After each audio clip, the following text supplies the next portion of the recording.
मतलब 6:30 की है ना। श्री गिरिराज धरण की जय। श्री कृष्णाय नमः। श्री गोपी जन वल्लभाय नमः। श्रीमदाचार्य चरण कमलेभ्यो नमः। श्री गुसाई जी परम दयालवे नमः। श्री गुरुभ्यो नमः। अथ मंगलाचरणम। चिंता संतान हंतारो यत्पादाम्बुजरेण वः स्वीयानान्तान्यजाचार्यान् प्रणमामि मुहुर्मुहुः। यदनुग्रहतो जन्तुः सर्वदुःखातिगो भवेत् तमहं सर्वदा वन्दे श्रीमद्वल्लभनन्दनम्। अज्ञानतिमिरान्धस्य ज्ञानाञ्जनशलाकया चक्षुरुन्मीलितं येन तस्मै श्रीगुरवे नमः। नमामि हृदये शेषे लीलाक्षीराब्धिशायिनम् लक्ष्मी सहस्रलीलाभिः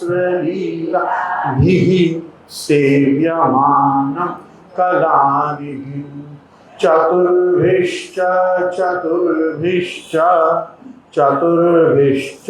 त्रिभिस्तथा षड्भिर्विराजते योऽसौ पंचधा हृदये मम। श्री गोवर्धननाथ की जय। श्री कृष्णाय नमः। श्री गुरुभ्यो नमः। उपस्थित समस्त प्रियजन, वाल्लभीजन, वैष्णवजन, समस्त सनातन धर्मावलंबी आस्तिक जन, भगवत भक्त, गौ भक्त, राष्ट्र भक्त, फेसबुक लाइव एवं यूट्यूब के साथ हमारे साथ सत्संग क्रम में जुड़े हुए आप सभी सज्जन वर्ग, मैं गोस्वामी गोविंद राय आपका हमारी श्रावण सत्संग सभा में बहुत बहुत स्वागत करता हूँ।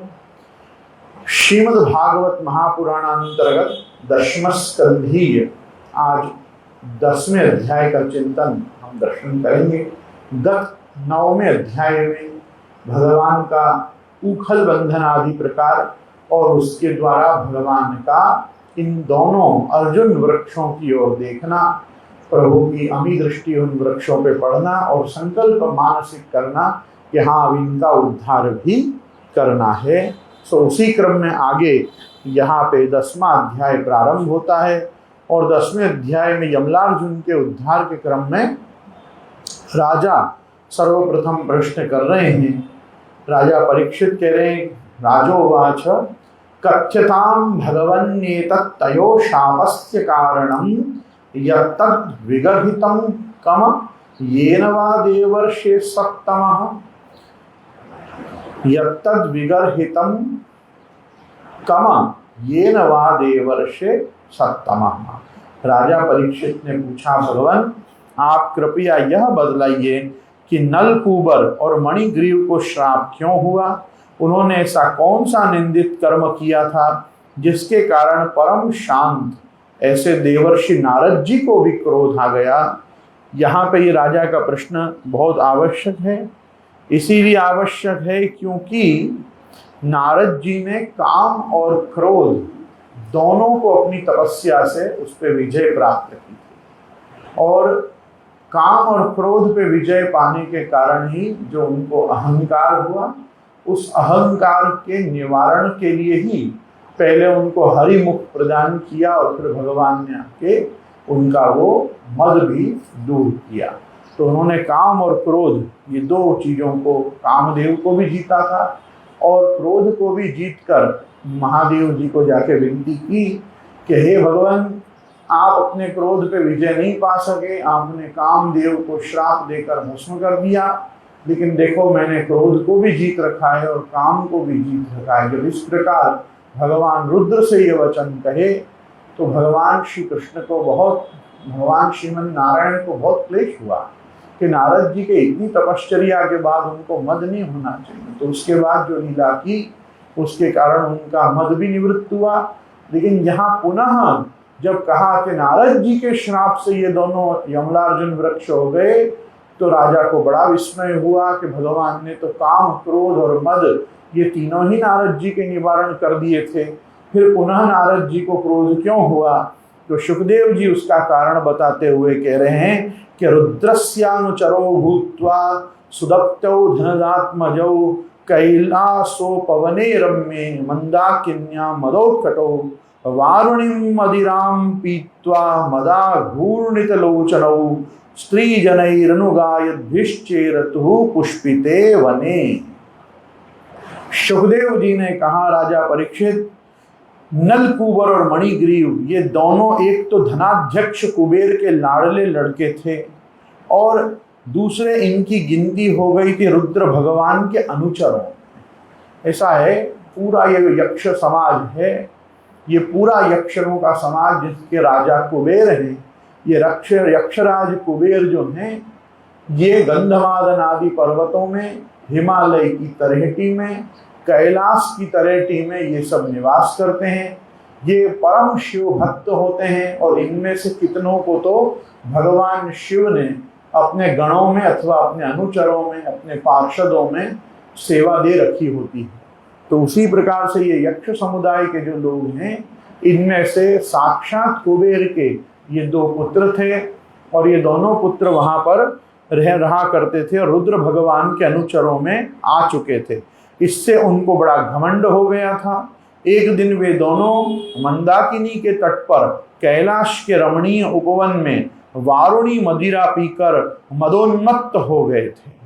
नशे के कारण उनकी आंखें घूम रही थीं। बहुत सी स्त्रियां उनके साथ गा बजा रही थीं और वो पुष्पों से लदे हुए वन में उनके साथ विहार कर रहे थे। उस समय गंगा जी में पात के पात कमल खिले हुए थे। मंदाकिनी की ये जो धारा है, ये गंगा जी की ही अनेकों धाराओं में से एक है। तो ये कह रहे हैं कि गंगा जी में उस समय बड़े कमल खिल रहे थे और वे स्त्रियों के साथ जल के भीतर घुस गए और जैसे हाथियों का जोड़ा हथनियों के साथ जल क्रीड़ा कर रहा हो, वैसे ही उन युवतियों के साथ तरह तरह की वो क्रीड़ा करने लगे। तो यहाँ पे कह रहे हैं, अंतः प्रविश्य गंगायाम भोजव वनराजिनी, अपना एक अंतः प्रविश्य गंगायाम अम्भोज वनराजिनी चिक्रीडितुर युवतिभिर गजाविव करेणुभिः यदृच्छया च देवर्षिर भगवांस्तत्र कौरव अपश्यन् नारदो देवौ क्षीबाणौ समबुध्यता।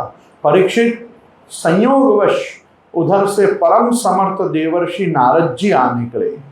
उन्होंने उन यक्ष युवकों को देखा और समझ लिया कि ये इस समय मतवाले हो रहे हैं। तम दृष्ट्वा व्रीडिता देव्यो विवस्त्राः शाप संगिताः वासांसी पर्यधुः शीघ्रम विवस्त्रो नैव गुह्यको। कह रहे हैं कि देवर्षि नारद को देख के वो वस्त्रहीन यक्ष स्त्रियां और अप्सराएं लज्जा करने लगी। शाप के डर से उन्होंने तो अपने अपने कपड़े झटपट पहन लिए, परंतु इन यक्षों ने कपड़े नहीं पहने। तौ दृष्ट्वा मदिरामत्तौ श्रीमदान्धौ सुरात्मजौ तयोरुनुग्रहार्थाय शापम दास्यमिदं जगौ। यहाँ कह रहे हैं, जब देवर्षि नारद जी ने देखा कि ये देवताओं के पुत्र होकर भी श्रीमद से अंधे और मदिरा पान करके उन्मत्त हो रहे हैं, तब उन्होंने उन पर अनुग्रह करने के लिए श्राप देते हुए ये कहा। अब यहाँ नारद जी के श्राप में 3 हेतु हैं। नारद जी के श्राप में पहला हेतु है, एक तो अनुग्रह, दूसरा उनके मद का नाश और तीसरा भगवान श्री कृष्ण की प्राप्ति, जो कि ये नारद जी का सहज गुण है। नारद जी का दर्शन करने वाले को कभी न कभी भगवान का दर्शन सुलभ हो ही जाता है। ऐसा प्रतीत होता है कि त्रिकालदर्शी देवर्षि नारद जी ने अपनी ज्ञान दृष्टि से ये जान लिया कि इन पर भगवान का अनुग्रह होने वाला है, इसी से उन्हें भगवान का भावी कृपा पात्र समझकर ही उनके साथ छेड़छाड़ की और उनको ये श्राप दिया। अब आप देखो विशेष बात यहाँ इनको दो भक्तों का संग हुआ। पहला ये रुद्र के अनुचर हुए। महादेव जी की सभा में जो भी बैठता है उसको भगवत कथा का लाभ होता है, क्योंकि महादेव जी या तो नित्य निरंतर रामकृष्ण आदि मंत्रों का जाप करते हैं और या कोई न कोई भगवान श्रीमन नारायण की सुंदर सी कथा का, रामावतार, कृष्णावतार, दशावतार, भगवान के चतुर्विंशावतार, ये सब चीजों की कथा प्रायः अपनी सत्संग मंडली में बैठकर भगवान रुद्र स्वयं सुनाते हैं। तो क्योंकि इन सारी कथाओं के वक्ता स्वयं महादेव जी होते हैं, तो इसलिए यहाँ पे रुद्रस्यानुचरो ये बताना भी जरूरी है कि ये रुद्र के अनुचर हैं। वैष्णवा नाम यथा शंभो, भगवान रुद्र बहुत बड़े वैष्णव हैं, उनकी कृपा पहले हुई है और उनकी कृपा के फलस्वरूप ही इनको नारद जी का दर्शन हुआ। और नारद जी का जब दर्शन हुआ तो नारद जी तो किसी को भी देखते हैं तो त्रिकालदर्शी होने के कारण जान जाते हैं कि इनके ऊपर भगवान की कृपा इस जन्म में होने वाली है, इस कल्प में होने वाली है, इस मनवंतर में होने वाली है, इस युग में होने वाली है, उस समय पे होने वाली है। ये सब चीजों का ज्ञान नारद जी को इसलिए होता है क्योंकि नारद जी भी भगवान के 24 अवतारों में से एक अवतार आप स्वयं भक्ति सूत्र के रचयिता हैं, भक्ति शास्त्र के प्रवर्तक हैं, शुद्धाद्वैत ब्रह्मवाद की आचार्य परंपरा में भी आप आते हैं। तो इन कारणों से नारद जी ने श्राप देते हुए कहा, नारद उवाच नयन्यो जशतो जोष्यान् बुद्धिभ्रंशो रजो गुणः श्रीमदादाभिजात्यादिर्यत्र स्त्री द्यूतमासवः हन्यन्ते पशवो यत्र निर्दयैरतिजात्मभिः मन्यमानैरिमं देह मजरा मृत्युनश्वरम। नारद जी ने कहा, जो लोग अपने प्रिय विषयों का सेवन करते हैं उनकी बुद्धि सबसे बढ़कर नष्ट करने वाला श्रीमद, धन संपत्ति का नाश, हिंसा आदि रजोगुणी कर्म और कुलीनता आदि का अभिमान भी उससे बढ़कर बुद्धि भ्रंशक नहीं है, क्योंकि श्रीमद के साथ साथ तो स्त्री, जुआ, मदिरा ये सब आ ही जाते हैं। ऐश्वर्य मद और श्रीमद से अंधे होकर अपनी इंद्रियों के वश में रहने वाले क्रूर पुरुष अपने नाशवान शरीर को तो अजर मान बैठते हैं और अपने ही जैसे शरीर वाले पशुओं की हत्या करने लगते हैं। जिस शरीर को यहाँ कह रहे हैं साथ में कि देव संगीतमप्यन्ते कृमि वीड़ भस्म संगीतम भूत दृक् तत्कृते स्वार्थम किम वेदन नरयो यतः देह किम मन्न दातु स्वम निषेक्तुर मातुरेव च मातुर पितुर्वा बलिनः क्रेतुरग्ने शुनोपि वा। यहाँ पे कह रहे हैं कि जिस शरीर को भूदेव, नरदेव, देव आदि नामों से पुकारते हैं उसकी अंत में क्या गति होगी। उसमें कीड़े पड़ जाएंगे, पक्षी खाकर उसे विष्ठा बना देंगे या जलकर वो राख का ढेर बन जाएगा। उसी शरीर के लिए प्राणियों से द्रोह करने में मनुष्य अपना कौन सा स्वार्थ समझता है। ऐसा करने से तो उसको नरक की प्राप्ति होती है। और बतलाओ तो सही, यह शरीर किसकी संपत्ति है? अन्न देकर पालने वाले की है या गर्भाधान करने वाले पिता की है? ये शरीर उसे 9 महीने पेट में रखने वाली माता का है अथवा माता को भी पैदा करने वाले नाना का है? जो बलवान पुरुष बलपूर्वक इससे काम करा लेता है उसका है, अथवा दाम देकर खरीद लेने वाले का, चिता की जिस धधकती आग में यह जल जाएगा उसका है, अथवा जो कुत्ते सियार इसको चीत कर खा जाने की आशा लगाए बैठे हैं, ये उनका है। ये शरीर किसका है? एवं साधारणम देहम अव्यक्त प्रभवाप्ययम को विद्वान आत्मसात कृत्वा हंति जंतुन नृते सतः। कह रहे यह शरीर एक साधारण सी वस्तु है, प्रकृति से पैदा होता है और उसी में समा जाता है। ऐसी स्थिति में मूर्ख पशुओं के सिवा और ऐसा कौन बुद्धिमान है जो इसको अपना आत्मा मानकर दूसरों को कष्ट पहुंचाएगा, उनके प्राण लेगा। जो दुष्ट, यहाँ पे कह रहे हैं कि असतः श्रीमदान्धस्य दारिद्रम परमंजनम आत्मौपम्येन भूतानि दरिद्र परिमीक्षते ये कह रहे हैं कि जो दुष्ट श्रीमत से अंधे हो रहे हैं उनकी आंखों में ज्योति डालने के लिए दरिद्रता ही सबसे बड़ा अंजन है, क्योंकि दरिद्र यह देख सकता है कि दूसरे प्राणी भी मेरे जैसे ही हैं। जिसके शरीर में एक बार कांटा गड़ जाता है वह नहीं चाहता कि किसी भी प्राणी को कांटा लगने की पीड़ा हो, क्योंकि उस पीड़ा का और उसके द्वारा होने वाले विकारों से यह समझता है कि दूसरों को भी वैसी ही पीड़ा होती है, परंतु जिसे कभी कांटा गड़ा ही नहीं है वह उसकी पीड़ा का अनुमान नहीं कर सकता। ये कह रहे हैं यथा कंटक विद्धांगो जातुर निच्छति ताम यथाम, और जीव साम्यम गतो लिंगेर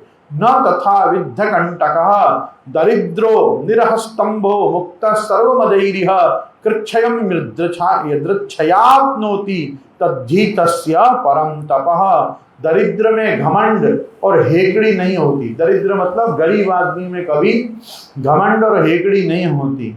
वह सब तरह से के मदों से बचा रहता है, बल्कि दैववश उसे जो कष्ट उठाना पड़ता है वह उसके लिए भी बहुत बड़ी तपस्या ही करता है।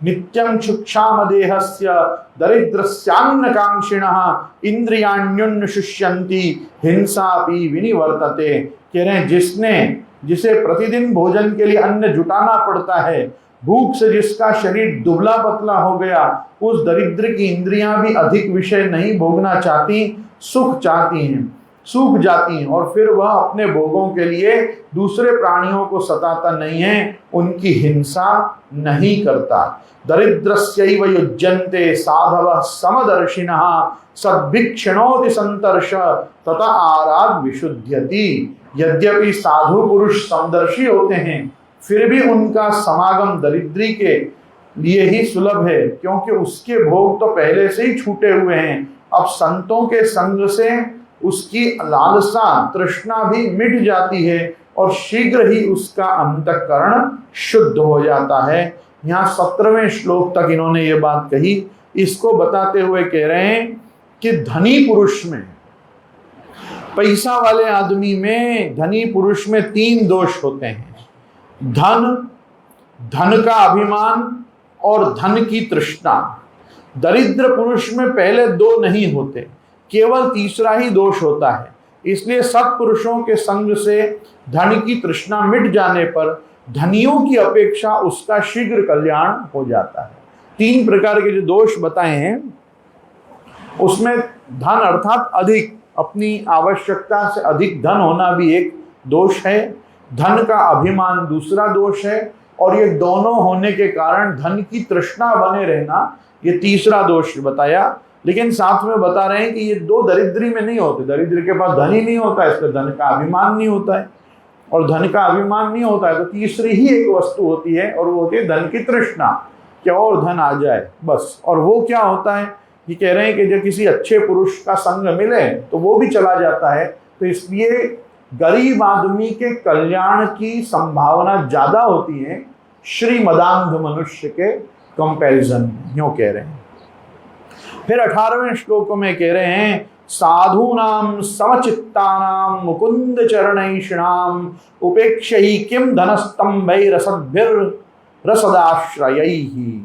ये फिर से बता रहे हैं कि जिन महात्माओं के चित्त में सबके लिए समता है, जो केवल भगवान के चरणार विंदों का मकरंद रस पीने के लिए सदा उत्सुक रहते हैं, उन्हें दुर्गुणों के खजाने अथवा दुराचारियों की जीविका चलाने वाले और धन के मत से मत वाले दुष्टों की क्या आवश्यकता है, वे तो उनकी उपेक्षा के ही पात्र होते हैं। यहाँ कह रहे हैं, क्यों ऐसा बता रहे हैं, तो कह रहे हैं धन स्वयं एक दोष है। 7वें अध्याय में कहा है कि जितने से पेट भर जाए उससे अधिक को अपना मानने वाला चोर है और दंड का पात्र है। सस्तेनो दंडमर्हति, भगवान भी कहते हैं कि जिस पर मैं अनुग्रह करता हूं उसका धन छीन लेता हूं। इसी से सत्पुरुष प्रायः धनियों की उपेक्षा करते हैं।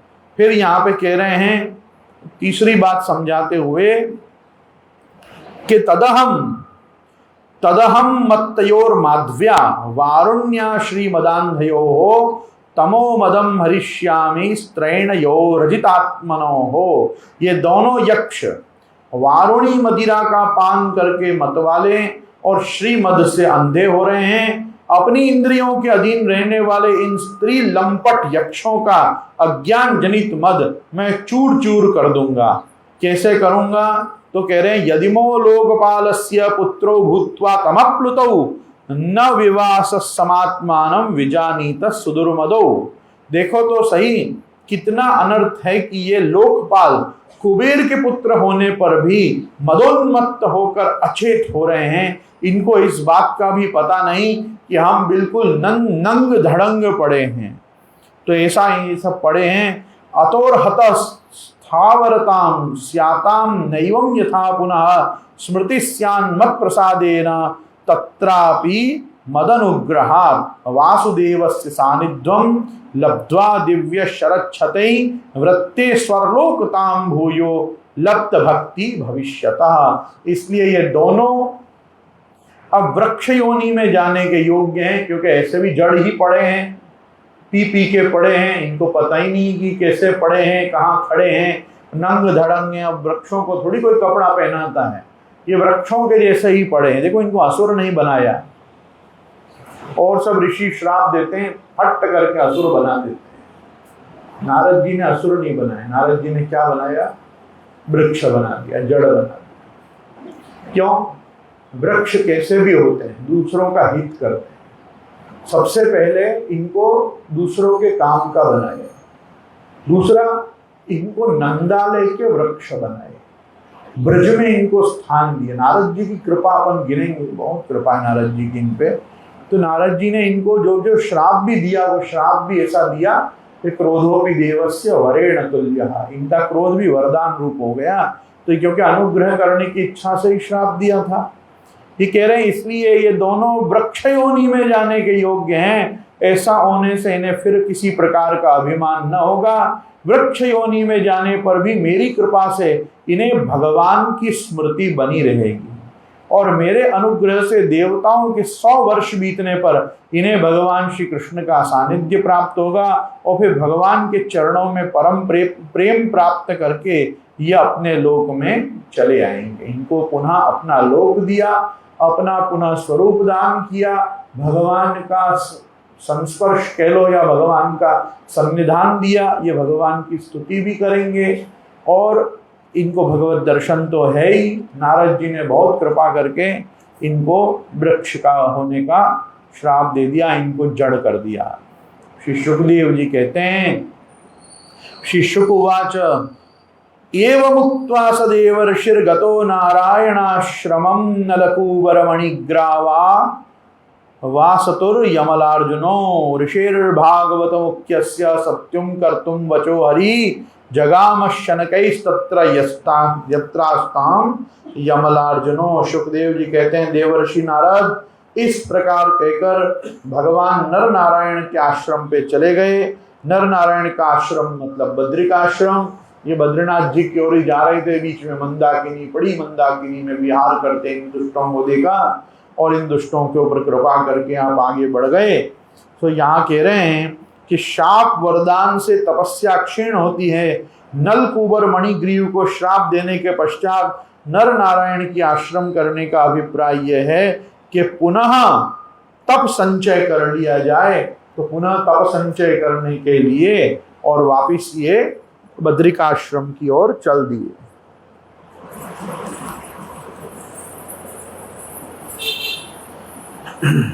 हाँ, ये गांव चल दिए, बद्रिकाश्रम की ओर चल दिए। अब क्या करें, नलकूबर और मणिग्रीव ये दोनों एक ही साथ अर्जुन वृक्ष होकर यमलार्जुन नाम से प्रसिद्ध हो गए। भगवान कृष्ण ने अपने परम प्रेमी भक्त देवर्षि नारद जी की बात सत्य करने के लिए धीरे धीरे उखल घसीटते हुए उस ओर प्रस्थान किया जिधर ये यमलार्जुन वृक्ष खड़े थे। देवर्षि में प्रियतमो यदिमो धनदात्मजो तत्तथा साधयिष्यामि यद्गीतं तन्महात्मना इत्यंतरेणार्जुनयोः कृष्णस्तु यमयोर्ययो आत्मनिर्वेश मात्रेण तिर्यगत मुलुफलम। पदार्थ सो यहाँ बहुत सुंदर बात कह रहे हैं ये आप कि भगवान ने सोचा कि देवर्षि नारद मेरे अत्यंत प्यारे हैं और ये दोनों भी मेरे भक्त कुबेर के लड़के हैं, इसलिए महात्मा नारद ने जो कुछ कहा है उसे मैं ठीक उसी रूप में पूरा करूंगा। सो यहाँ पे 2-3 चीजें गिना रहे हैं, अपन उसको भी दर्शन करें। दूसरा, ये बद्रिकाश्रम की ओर क्यों गए, पहले उसकी तरफ यहाँ कह रहे हैं, मैंने यक्षों पर जो अनुग्रह किया है वह बिना तपस्या के पूर्ण नहीं हो सकता, इसलिए भी जाना है। अपने आराध्य देवम गुरुदेव नारायण के सम्मुख अपना कृत्य निवेदन करना चाहिए। अब ये बता रहे हैं कि भगवान ने ऐसा क्या विचार किया, तो भगवान श्री कृष्ण अपनी कृपा दृष्टि से उन्हें मुक्त कर सकते थे, परंतु वृक्षों के पास जाने का कारण है कि देवर्षि नारद ने कहा था कि तुम्हें वासुदेव का सानिध्य प्राप्त होगा, तो इसलिए ये वासुदेव का सानिध्य प्राप्त करने गए। यह विचार करके इत्यंतरेणार्जुनयोः कृष्णस्तु यमयोर्ययौ आत्मनिर्वेश मात्रेण तिर्यगत मुलुफलम। यह विचार करके भगवान कृष्ण दोनों वृक्षों के बीच में घुस गए। वे तो दूसरी ओर निकल गए, परंतु ऊकर टेढ़ा होकर अटक गया। यहाँ समझा रहे हैं कि वृक्षों के बीच में जाने का आशय यह है कि भगवान जिसके अंतर्देश में प्रवेश करते हैं उसके जीवन में क्लेश का लेश भी नहीं रहता, भीतर प्रवेश किए बिना दोनों का एक साथ उद्धार भी नहीं होता। इसलिए भगवान अपने उखल, उस रस्सी और स्वयं आप तीनों वो दोनों वृक्षों के बीच में घुस गए। और अब यहाँ कह रहे हैं कि बालेन निष्कर्ष यतान्वगुलूखलम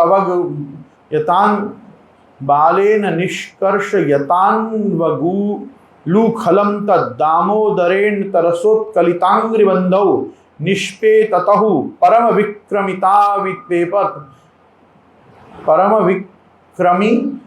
विपेश स्कंध प्रवाल विटपौ कृतचंड शब्दौ।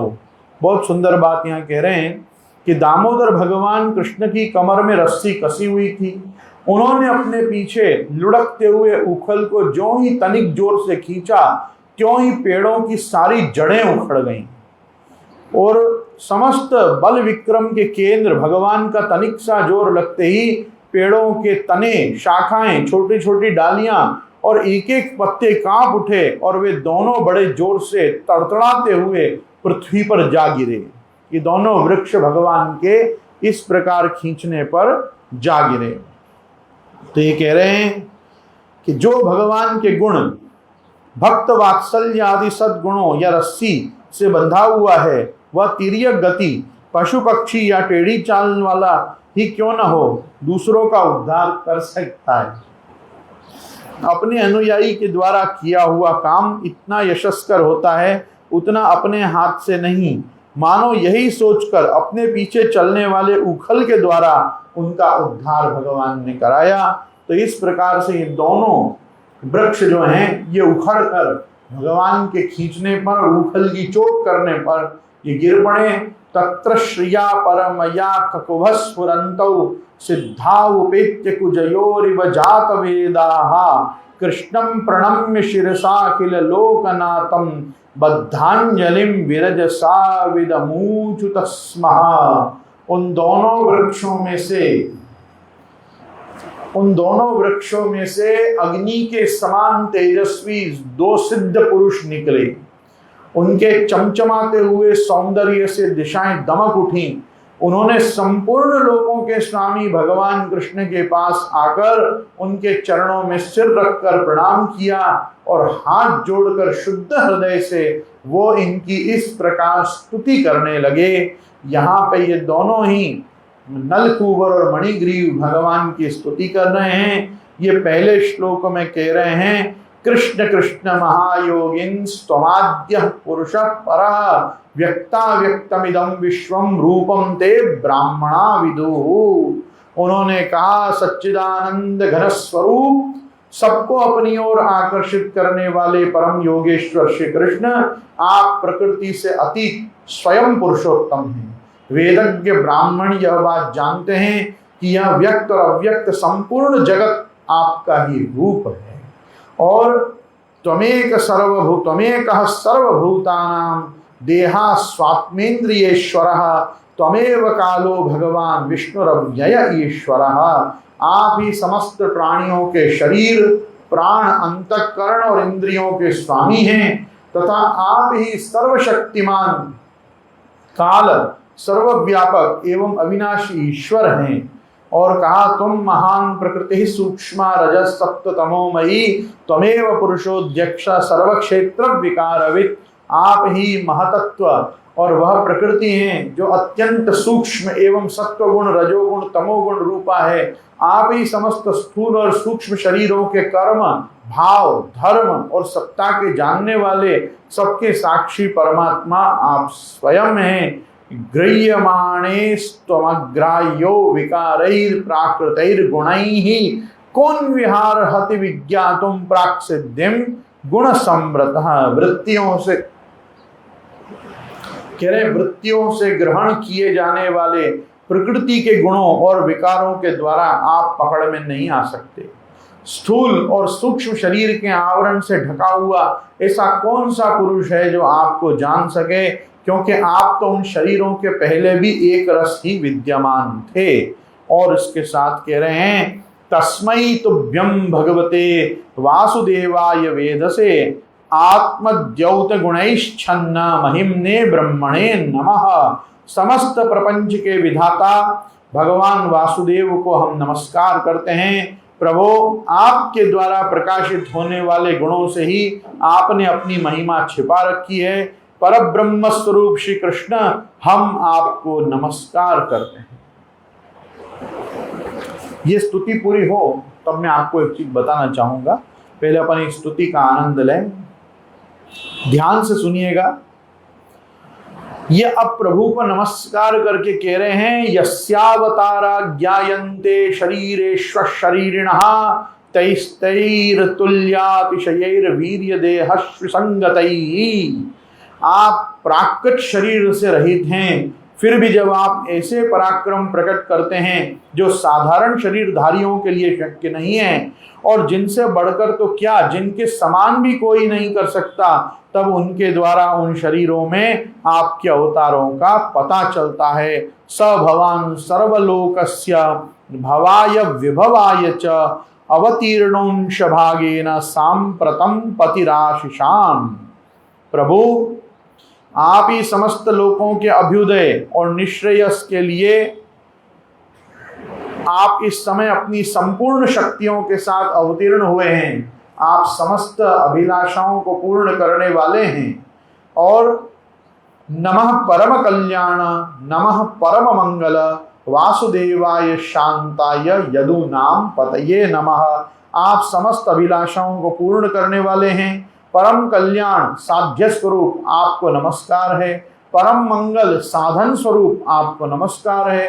परम शांत सबके हृदय में विहार करने वाले यदुवंश शिरोमणि श्री कृष्ण, आपको नमस्कार है। और साथ में 2 श्लोक छल्ले बोल रहे हैं। अनुजानीहि नौ भूमंस्तवानुचर किंकरौ दर्शनम नौ भगवता ऋषेरासीद अनुग्रहात्। यहाँ कह रहे हैं अनंत, हम आपके दासानुदास हैं। हे प्रभु, हम आपके दासानुदास हैं, आप ये स्वीकार कीजिए। देवर्षि भगवान नारद के परम अनुग्रह से ही हम अपराधियों को आपका दर्शन प्राप्त हुआ है। इसमें हमारी कोई कामना, मतलब हमारी कोई इसमें सामर्थ्य नहीं है। इसमें केवल दर्शनम नौ भगवता ऋषिरासीद अनुग्रहात्। इसलिए हम क्या कर रहे हैं, तो कह रहे हैं वाणी गुणानुकथने श्रवणौ कथायाम हस्तौ च कर्मसु मनस्तव पादयोर्नः स्मृत्यां शिरस्तव निवास जगत प्रणामे दृष्टि सताम दर्शनेस्तु भवत्तनूनाम। यहाँ कह रहे हैं प्रभु, हमारी वाणी आपके मंगलमय गुणों का वर्णन करती रहे, हमारे कान आपकी रसमयी कथाओं में लगे रहें, हमारे हाथ आपकी सेवा में और मन आपके चरण कमलों की स्मृति में रम जाए। यह संपूर्ण जगत आपका निवास स्थान है। हमारा मस्तक सबके समान सामने झुका रहे। संत आपके प्रत्यक्ष शरीर हैं, हमारी आंखें उनके दर्शन करती रहें। मैं पुनः ये छल्ला श्लोक बोलूंगा, आप सब हाथ जोड़िए। वाणी गुणानुकथने श्रवणौ कथायाम हस्तौ च कर्मसु मनस्तव पादयोर्नः स्मृत्याम शिरस्तव निवास जगत प्रणामे दृष्टि सताम दर्शनेस्तु भवत्तनूनाम।